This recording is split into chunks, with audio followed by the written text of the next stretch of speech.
संतुलित रासायनिक समीकरण किसे कहते हैं और रासायनिक समीकरण का संतुलन कैसे किया जाता है।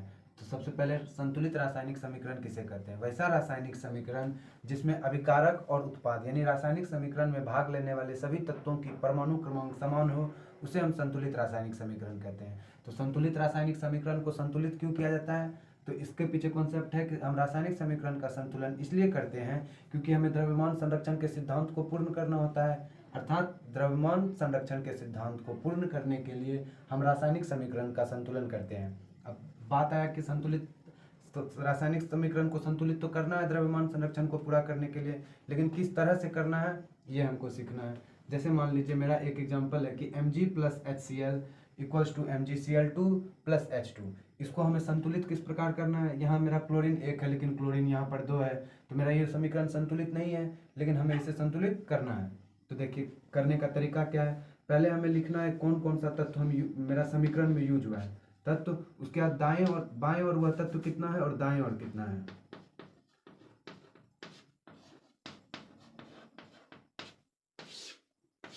जैसे मान लीजिए तत्व पहला मेरा Mg यूज हुआ है, फिर H यूज हुआ है, फिर क्लोरीन यूज हुआ है, फिर मेरा बस इतना ये 3 तत्व यूज हुआ है। अच्छा अब बाएं और मेरा Mg कितना है 1 लिख देंगे 1।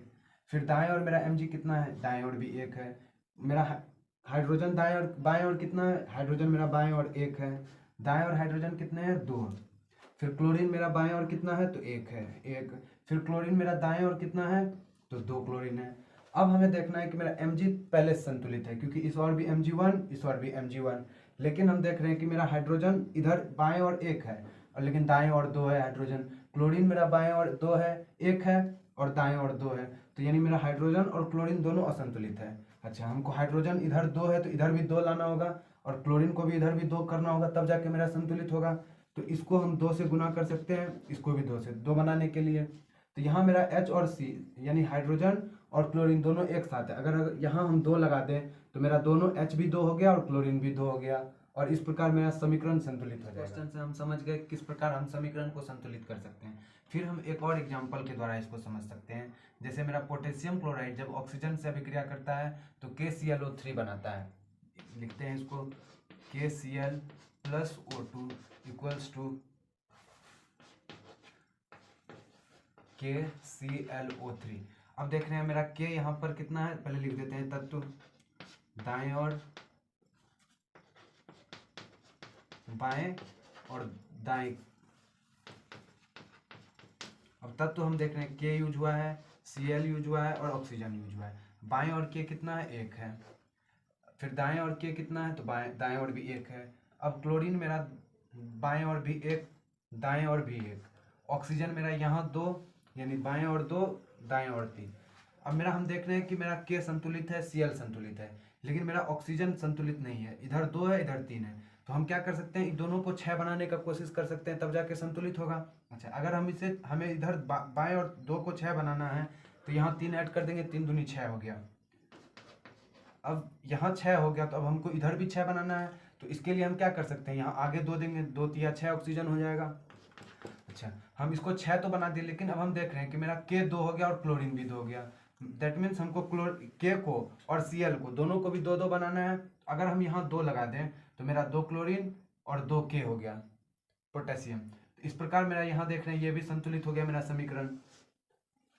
इस प्रकार हम किसी पहले तत्व को लिखेंगे, फिर बाएं और उसकी संख्या कितनी है, दाएं और उसकी संख्या कितनी है, और इससे हम अनुमान लगाकर संतुलित करने का प्रयास करेंगे और हम आसानी से संतुलित कर पाएंगे।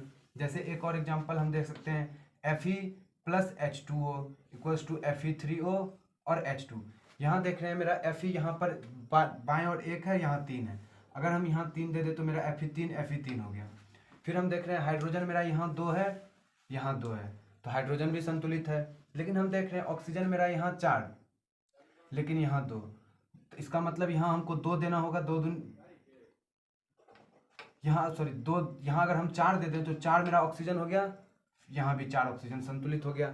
लेकिन हम देख रहे हैं जैसे अगर यहाँ हम 4 दे रहे हैं तो मेरा हाइड्रोजन 4 दूनी 8 हो जा रहा है, तो हमको हाइड्रोजन यहाँ भी 8 बनाना होगा। तो अगर यहाँ हम 4 लगा दें तो मेरा फिर इक्वेशन संतुलित हो जाएगा। फिर एक और एग्जांपल हम देख सकते हैं PbS प्लस O3 बराबर PbSO4 प्लस O2। यहाँ देख रहे हैं हम बाईं ओर मेरा पी भी एक, दाईं ओर भी एक, संतुलित है। एस मेरा यहाँ भी एक, यहाँ भी एक, संतुलित है। लेकिन हम ऑक्सीजन देख रहे हैं यहाँ 3 और यहाँ 4 2 6। अगर हम यहाँ पर 2 O लगा दें तो मेरा ऑक्सीजन 2 तिया 6 हो जाता है और यहाँ भी 6 हो जाता है। तो मेरा ऑक्सीजन भी संतुलित, एस पहले से संतुलित, पी भी पहले से संतुलित, मेरा समीकरण फिर संतुलित हो गया। तो इस प्रकार हम रासायनिक समीकरण को आसानी से संतुलित करना सीख गए।